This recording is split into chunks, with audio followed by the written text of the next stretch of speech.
కడప జిల్లా కమలాపురం సిపిఐ జిల్లా కార్యదర్శి గాలిచంద్ర ఆధ్వర్యంలో కమలాపురం నియోజకవర్గ అఖిల భారత విద్యార్థి సమాఖ్య ఏఐఎస్ఎఫ్ నూతన కమిటీని నియమిస్తున్నట్లు తెలిపారు. కమలాపురం ఏఐఎస్ఎఫ్ నూతన కమిటీ అధ్యక్షుడిగా రాఘవేంద్ర, కార్యదర్శిగా షేక్ సాదిక్, ఉపాధ్యక్షులుగా మణికంఠ రెడ్డి తిలక్, అలాగే సహాయ కార్యదర్శులుగా షేక్ రబ్బానీ, సుబ్బరాయుడు, సాయి, శశికాంత్ నియమిస్తున్నట్లు వారు తెలియజేశారు. ఈ సందర్భంగా జిల్లా కార్యదర్శి గాలిచంద్ర మాట్లాడుతూ నియోజకవర్గంలో విద్యార్థులు ఎదుర్కొంటున్న వివిధ సమస్యలపైన రాజీ లేని పోరాటం చేయాలి అని, మత కలహాలు లేకుండా మనమందరం ఒకటి అని చాటి చెప్పాలని తెలిపారు. కార్పొరేట్ విద్యా సంస్థలు అధిక ఫీజులను దోపిడీని అడ్డుకోవాలని వారు తెలియజేశారు. పట్టమని 10,000 మందికి ఉద్యోగ అవకాశాలు కల్పించేటువంటి ఒక్క పరిశ్రమ కూడా పెట్టిన దాఖలాలు లేవు.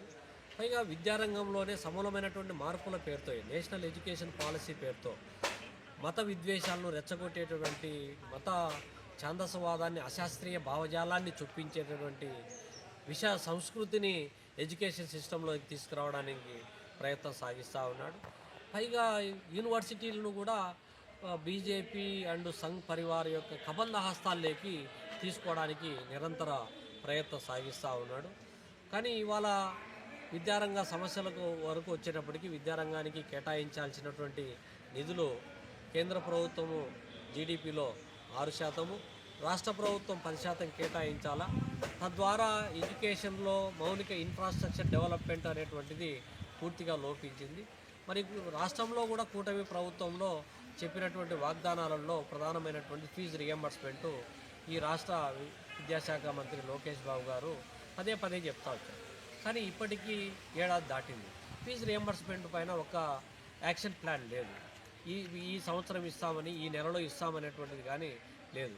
పోయిన ప్రభుత్వము 3 సంవత్సరాల ఫీజు రియంబర్స్మెంట్ ఎగ్గొట్టిందని ఈ ప్రభుత్వమే చెప్పింది.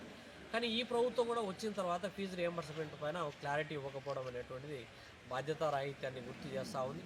ఎడ్యుకేషన్ కూడా ఇవాళ కేజీ అధ్యక్షుడిగా రాఘవాను, అలాగే కార్యదర్శి సాదిక్గా, ఉపాధ్యక్షుడిగా మణిను, సహాయ కార్యదర్శిగా రబ్బానీ, ఇలా మాకు ఒక నూతన కమిటీ వేసినందుకు జిల్లా సిపిఐ కార్యదర్శి గారికి కూడా కృతజ్ఞతలు తెలియజేసుకుంటా ఉన్నాము.